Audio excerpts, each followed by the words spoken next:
Hello Azhar people, ఈ వీడియోలో మనం టేబుల్స్ ని క్రియేట్ చేయడం అండ్ SQL డేటాబేస్ లో డేటాని లోడ్ చేయడం గురించి మాట్లాడుకుందాం. సో వీడియోని ఎండ్ వరకు స్కిప్ చేయకుండా చూడండి. ఒకవేళ మీరు Azure data engineering full length course నేర్చుకోవాలనుకుంటే కింద కనిపిస్తున్న నెంబర్ కి కాంటాక్ట్ అవ్వండి ఆర్ వెబ్సైట్ ని విజిట్ చేయండి. ఇంకా స్టార్ట్ చేద్దామా? First SQL table basics. SQL లో డేటాని స్టోర్ చేయాలంటే మనకి టేబుల్స్ కావాలి. టేబుల్స్ అంటే ఒక స్ట్రక్చర్ లేదా కంటైనర్ లాగా ఉంటుంది, కాలమ్స్ అండ్ రోస్ తో. ఫర్ ఎగ్జాంపుల్, ఒక స్టూడెంట్స్ టేబుల్ తీసుకుందాం. కాలమ్స్ లో స్టూడెంట్ ఐడి, అది ఏ డేటా టైప్ అంటే ఇంటీజర్ డేటా టైప్ అని ఇస్తాం. నేమ్ VARCHAR అని, ఏజ్ ఇంటీజర్ అని, సిటీ VARCHAR అని ఇస్తున్నాం. ఒక SQL టేబుల్ స్ట్రక్చర్ ని చూద్దాం. ఇక్కడ కోడ్ ని చూడండి. క్రియేట్ టేబుల్ అని చెప్పేసి టేబుల్ నేమ్ SQL లో న్యూ టేబుల్ ని క్రియేట్ చేయడం కోసం యూజ్ చేస్తారు. టేబుల్ నేమ్ అనే ప్లేస్ లో మన టేబుల్ కి ఏ నేమ్ ఇస్తామో అది ఇస్తాం. అండ్ బ్రాకెట్స్ లో కాలమ్స్ విత్ డేటా టైప్ ని డిఫైన్ చేస్తున్నాం. లైక్ ఐడి ఇంటీజర్ అని, నేమ్ VARCHAR అని, శాలరీ ఫ్లోట్ అని ఇస్తున్నాం. Next create table. ఈ కోడ్ లో మనం స్టూడెంట్ అనే టేబుల్ ని క్రియేట్ చేస్తున్నాం. Student ID column integer type లో ఉంటుంది and it's the primary key, అంటే unique and not null values మాత్రమే అలో చేస్తుంది. నేమ్ కాలమ్ లో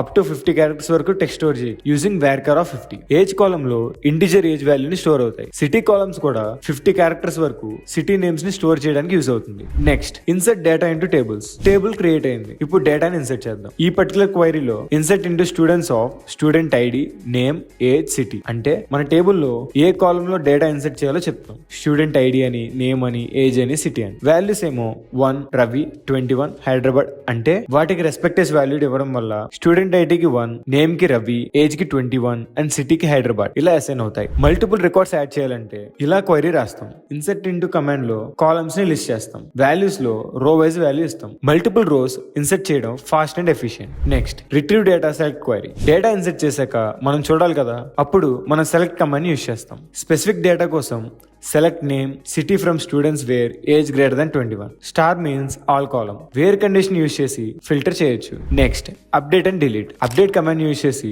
డేటాని అప్డేట్ చేస్తాం. డిలీట్ కమాండ్ యూజ్ చేసి డిలీట్ చేస్తాం. Always use where clause. Update or delete చేసేటప్పుడు వేర్ క్లాస్ ని ఖచ్చితంగా యూజ్ చేయండి, లేదంటే టోటల్ టేబుల్ ఎఫెక్ట్ అవుతుంది. Next bulk insert methods. Last data sets ని SQL లో ఇన్సర్ట్ చేయాలంటే మాన్యువల్ గా చేయడం స్లో అవుతుంది. So use CSV file or bulk insert method. SQL server లో బల్క్ ఇన్సర్ట్ మెథడ్ కోసం ఒక క్వైరీ రాదు. ఇక్కడ CSV ఫైల్ నుంచి అని చెప్పేసి ఇస్తున్నాం. ఒక స్టూడెంట్ CSV శాంపుల్ కంటెంట్ కూడా ఇస్తున్నాం. ఫైల్ డిటర్మినేటర్ ని కామాగా మెన్షన్ చేస్తున్నాం. Row terminator new line. First row equal to అంటే హెడ్ రో ని స్కిప్ చేస్తున్నాం. నెక్స్ట్ బెస్ట్ ప్రాక్టీసెస్ చెప్పాలంటే always define primary key, use correct data type integer and VARCHAR అని, avoid duplicate rows, backup your data before delete or update. So ఈ వీడియోలో tables అంటే ఏంటి, ఎలా క్రియేట్ చేయాలో తెలుసుకున్నాం. Data insert, select, update, delete methods నేర్చుకున్నాం. బల్క్ ఇన్సర్ట్స్ విత్ CSV కూడా చూసాం. ఈ వీడియో నచ్చితే లైక్, షేర్ చేయండి అండ్ వీడియోలో ఏమైనా డౌట్స్ ఉంటే కామెంట్ చేయండి. నెక్స్ట్ వీడియోలో మళ్ళీ కలుద్దాం. Until then subscribe to Brolly Academy. Thanks for watching. జై డేటా.